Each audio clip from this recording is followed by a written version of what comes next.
Hey there guys, this is Malorian, and this will be a Warhammer Fantasy Battle Report, and 2,000 points, and as soon as I heard that my buddy wanted to do 2,000 points, I thought, what else? Because back in 7th, I made a list, I bought the models for that list, and naturally this is here. So this is 7th Ed Wood Elves coming back to do some damage against the Vampire counts, and this picture here, not only showing what armies are facing, this is meeting engagement, and this is not what's not going to start. So he has a Vargolf, they'll be off on the side, and I'm going to be having this Noble with the Hell of Doom. Now, looking at the board here, he is really bogged together because you can't see it yet, but I have a dragon just off screen. And since I was going to have the first turn, unless he rolled a 6, he was a little bit worried about me getting in there and killing his character and stuff like that.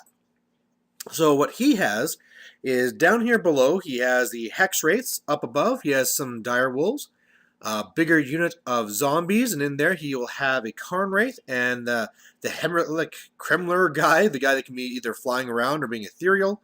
Up above, he has a converted Corpse Cart, Mortis Engine, then he has a huge unit of skeletons, and in there he has 2 Blender Vampires, so pretty scary, and then some more Dire Wolves. For my part, I have, you can see on either side here, a unit of 5 Way Watchers that scouted there. I have 2 units of the Glade Riders, you can see.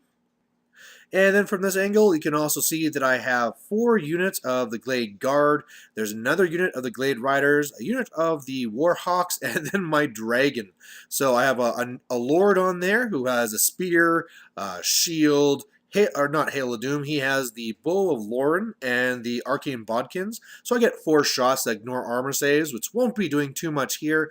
But hey, it's a dragon, and dragons do mean things. Also a unit of Dryads. So really looking at this, obviously one of my first priorities will be to shoot off all the Dire Wolves and use the Hail of Doom to eliminate the Hex Wraiths.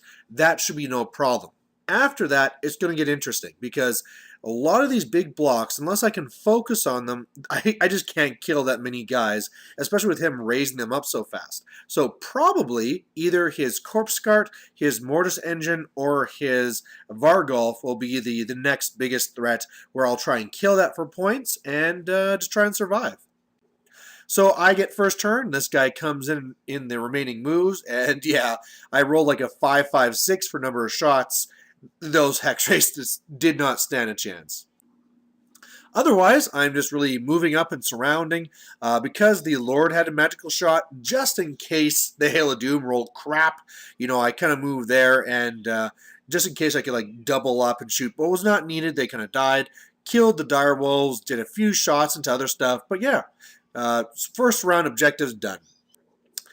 His his first turn here, it really sucked because obviously the big thing that he needs to be pushing to beat me is going to be magic. And he's using this model here to be Kremler. And on his first turn, his first activation, he tries to run Invocation and rolls a 1. Magic phase basically over. And yeah, that was a real kick in the teeth. Otherwise, you can see where the Vargolf came in to kind of see there. And I mean, now at this point, I could literally run away and win. However, I do have to worry about things like Gaze and the Gash. I mean, if he just zaps me, he can quickly catch up in points, killing my smaller units. You know, Gaze and the Gash killing 5 Glade Riders, no problem. So I do have to keep up the pressure. And looking at this, I think I'm going to go for the Vargolf and also for the Corpse Cart and just going to see what falls first. So I start rolling that, but really, especially with the Corpse Cart where I put most of my shots, I really did not get that much done. I did 1 wound to it, and I did 1 wound to the Vargolf. And really, with his magic phase and where his signature ability lets him go and heal up a model, that's just going to be like I did nothing. So if nothing else, I am moving my Dragon Lord farther over here to the left. The hope is that if I can charge him in where the general is, I'll lose because I'll go in there, he'll challenge with the Karn Wraith, even though it looks like a Banshee, it's the Wraith one. But if I charge in with the Noble and the Dragon, the Noble will take the challenge, and the Dragon will just kick the crap out of the zombies and eventually crumble them. So I'm going to try and run that, and if nothing else, if I get the dragon to the back, he can just try and take out the corpse cart or mortis engine in combat. So that's really the idea. On his turn here, it was a long charge. He needed like a 10 or 11, but he failed. And I mean, hey, on these things here, you might as well try these, right? He pulls off this charge. He gets some victory points, overruns into another unit, but unfortunately for him, did not happen. Otherwise, he's really just reforming around.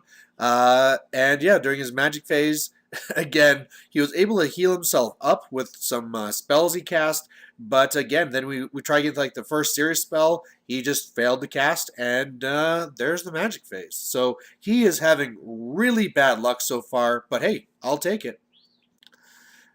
And this is here, yeah, just showing again that, man, here's this lore master, and I have no magic defense whatsoever, but he just can't catch a break. Other than getting off some smaller spells where he was able to heal up his stuff, nothing went right for him. So on my next turn here, what I decide is to give up on the corpse cart and start going after the mortis engine because it's a large target. One of the problems with the corpse cart is that he was getting hard cover when I was shooting through his stuff. So I came over here, tried to take it down, did 3 wounds, but just was not enough. A lot of my stuff is wounding on 6s, and that just does not work right. Otherwise, you do see how I'm getting the dragon in position, and hopefully he can make some trouble back here. And this is just kind of another picture. I mean, since he's holding back, whereas I had set up a very defensive line at the back there around the kind of building courtyard thing I had, now I'm really trying to move up my Glade Guard just to try and get some shots in because I really expected him just to be marching up those skeletons up my throat. But if he's not going to do that, I'm going to have to move these guys up to try and get something done. So on his turn, he charges me with the Vargolf, and I figure... why not? You need like a 12 to get to me, I'll stand and shoot. Oh wait, terror test. Let's get that out of the way. I fail, and because of the angle, I go off the board. So there's some points for him already. And then other than that, he gets off the Vortex spell, goes through all 3 units here, only kills 1 Dryad, 6 of the other, and 4 from the back unit, who fail their panic, go into this again, and the resulting hits kill them. So there's another. I mean, luckily, it's pretty easy. A lot of my units here are on these convenient little 120-point blocks. So he's now gone up 240 points, and it's one of those things where this is a game where it could really come down to those 100 points. So stuff like this could make a really big deal. Otherwise, apart from that, you can see the Vargolf is trying and protect one flank. He's trying to get the mortis engine the hell away from the stuff on the left. Now, one of the things that is interesting here is that when you raise stuff up, he just kind of threw those bases on the back where you look at the zombies, but actually he has to fill in the other rank over there. So, if I charge in, if I can make that charge, I can get to the rear of the corpse cart, destroy it, and possibly overrun into the rear of the mortis engine, and that could be huge, right? All of a sudden, I'm taking away all those points and abilities and stuff, and, if nothing else, this has got to be pretty boring to him up to this point, where he just kind of like shambles around and I just shoot him. So let's get some combat going. So that's what I do. I get off the charge. Like I said, I am supposed to be more clipping on the bottom side of the base, but just because of how he hasn't fixed the zombies yet and stuff. But either way, I'm in here, and this corpse cart's in some trouble. And yeah, this is kind of more showing where I popped that. He was able to do 1 wound to my lord, but now I overran into the rear of the mortis engine. And again, I haven't popped my breath weapon yet. It's only strength 2, but hey, breath weapons are flaming, and if I get 1/6, that means no regen. So overall, it looks like this. I'm still just running around. I tried doing some shooting into the mortis engine just because, if I can have it having a few more wounds before the combat starts, that'll be better. But yeah, just kind of running around. Over here, I'm just trying to show about how he shoots off and actually does the huge pulse that goes and does 3 wounds to my Warhawks. So that kind of hurt. And then he shoots off this little thing here, again, the Vortex, but he rolls a misfire, so it kind of harmlessly goes off this way. So I'm fine with that. Otherwise, he raises up a unit of zombies. And when it's all done, it looks like this. And you know what? I'm starting to really second guess whether going into that mortis engine was a good idea. I thought that when it exploded, it was like, oh yeah, 2d6 range or something like that, strength of the turn. Well, it turns out it's 12 plus whatever, the turn or d6 or something like that. So basically, from the resulting explosion, first of all, he bansheed off my lord. The explosion kills the other unit of the Way Watchers that was on the left. It went and it killed the Warhawks, and it also did more damage to other stuff as well. But yeah, so I scored some points there, but again, gave up 2 more units worth 120 each, so I'm down 480, and I passed my monster reaction test, but geez, you know, just I didn't really expect to take those losses. Either way, at this point here, the last threat I really have to deal with is that Vargolf. He's moved over to try and really get a charge off, but after I destroyed the Mortis engine, I just reformed, and if I can charge him in the rear, I'll be good to go. And yes, I know you don't get rear bonus, but I'll just be out of the way and all that good stuff. Unfortunately, I didn't look at it right, and when I charged in, it's actually a flank. So the issue here is that now the unit could charge me. However, the beautiful thing about this old base, and this is ridiculous, right? I really wish they would say in the unit entries what size of bases these are supposed to be on, because honestly, this base that I got with this dragon back in 8th ed, or sorry, 7th ed, is the same size as a troll, right? That's a troll base right there, the 40 mil base. And so where I can actually place this is way back, kitty quartering on the really inside there, so that the skeletons can't see me. And that's ridiculous, right? This should have a big base, like a chariot base or something, but hey, you know, I guess that's a little gift they have for Wood Elves right now. The silly thing is that it didn't really work. I charged in, I did 0 wounds, and he did a wound to my dragon. So, yeah, regen. Maybe I should have saved that breath weapon. But, yeah, otherwise, I'd sacrifice a unit of Glade Guard just to really keep those skeletons in place. And, yeah, hoping my dragon doesn't die, because that'd be a lot of points. On his turn, he decides not to go after the Glade Guard. He wants to just reform so his 2 Blender Vampires can face me. In the combat, it's a push. Nothing happens. And, yeah, he's just trying to face me. In his magic phase, oh, this is showing the magic phase here.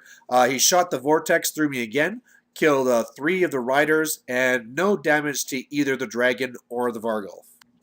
And then after combat, that's right, he does 2 wounds to me. I do 1 to him. I lose, I break, and in a cold sweat, I roll the dice and I get away. And this is actually perfect, because whereas I was starting to worry about, can I get away from the vampires, can I do this? Now I'm behind his lines, nothing can charge me, and I just got to move away. So on my turn, I rally, I try and kill the Vargolf, leave it on 1 wound, but hey, you know, at this point, I'm happy just because I survived. And then on his last turn, he just basically reforms to face me, tries to take me out with magic, but I save my dice, stop gazing at Gash. He shoots a template through me, does not do any wounds, and that's the game. So overall, you know, he got 480 from me. I killed the dogs, the Hex Wraiths, the Corpse Cart, the Mortis Engine, and so with all that, like I said, I get enough to get the win, and that's how Wood Elves do it. So kind of an interesting game. Definitely kind of got my dragon into some trouble there.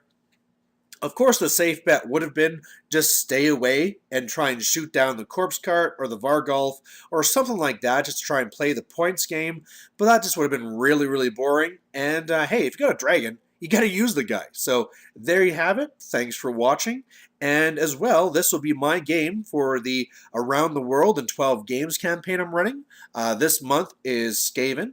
So if you have not taken part, just go and play a game of Skaven. And then let me know. Otherwise, all the other information is on the Warhammer YouTubers page, and I'll have a link down below. So thanks for watching. Bye.